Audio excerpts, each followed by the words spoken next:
दीपभाव मित्रांनो, मी किशोर जोटे. पुन्हा एकदा स्वागत आपल्या सर्वांच्या हक्काच्या चला शिकूया तंत्रस्नेही होऊया या यूट्यूब चॅनलवरती.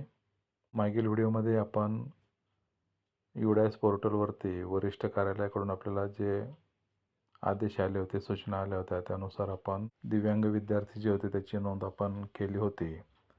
आता आपल्याला पुन्हा सूचना प्राप्त झालेल्या आहेत की ते जे विद्यार्थी आहेत त्यांच्याकडे जर UDID कार्ड असेल तर त्या कार्डची नोंद आपल्याला स्टुडंट पोर्टलवरती करायची आहे.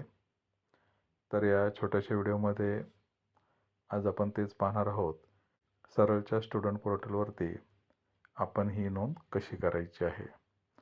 तर आपल्या लाडक्या क्रोम ब्राउझरवरती येऊन आपल्याला स्टुडंट पोर्टल टाईप करून सर्च करायचं आहे. त्यानंतर पहिली लिंक ही जी आहे स्टुडंट पोर्टलची आपली आलेली आहे, तिथे महाराष्ट्र लिहिलेले दिसते आपल्याला. मात्र सरळच्या स्टुडंट पोर्टल ह्या 2024-25 पर्यंत एक पोर्टल आहे आणि 25-26 पासूनचं एक नवीन पोर्टल आपल्याला दिलेलं आहे. तर आपल्याला आता चालूचे जे काम आहेत ते आपल्याला नवीन पोर्टलमध्ये करायचे आहेत. इथे 25-26चा उल्लेख दिसत नाही, म्हणजे ही लिंक आपल्या काही कामी नाही. त्यानंतर इथे बघा लॉग इन हिअर या लिंकमध्ये आपल्याला 25-26चा उल्लेख दिसतोय, महाराष्ट्र राज्याचं नाव दिसते. यावरती आपल्याला क्लिक करावं लागेल. असं पेज आपल्याला येईल. एक फ्लॅश होणारा मेसेज दिसतोय, त्याच्या खाली ओके आय अंडरस्टँड या हिरव्या टॅबला क्लिक करायचं आहे. त्यानंतर इथे आपल्याला नेहमीप्रमाणे आपल्याला इथे UDAS नंबर, पासवर्ड आणि कॅप्चा टाकून लॉग इन व्हायचं आहे.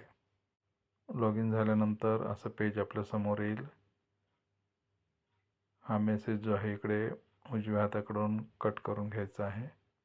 त्यानंतर इथे आपल्याला टॅब दिसत आहेत.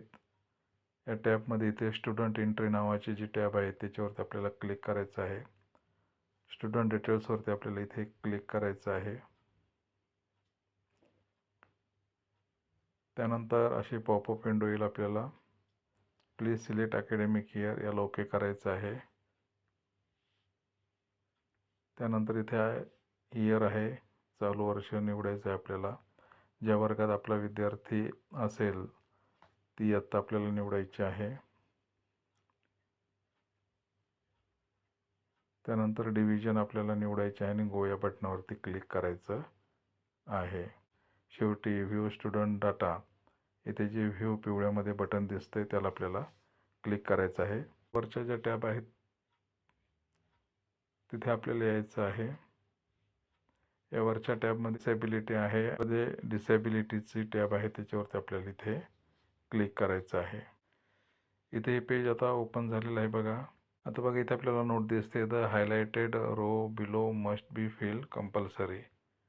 जे आपल्याला हायलाइट करून दाखवलं ते आपल्याला कंपल्सरी इथे भरायचे आहेत.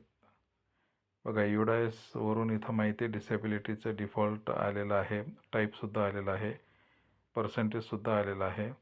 इथे आता फक्त आपल्याला संबंधित विद्यार्थ्याचा UDID नंबर इथं आपल्याला टाकायचा आहे, रेड स्टारमध्ये दिलेला आहे. त्यानंतर त्याची डेट इथे टाकायची आहे. त्यानंतर ID कार्ड इश्यू केलं असेल त्या अथॉरिटीचं नाव इथं आपल्याला घ्यायचं आहे. जर स्टुडंट ॲड काही रिक्वायर्ड असेल तर ते इथे आपल्याला येस किंवा नो करायचं आहे. येस केलं तर इथे कुठल्या पद्धतीचं तर ॲड टाईप डिस्क्रिप्शन आपल्याला येणार आहे.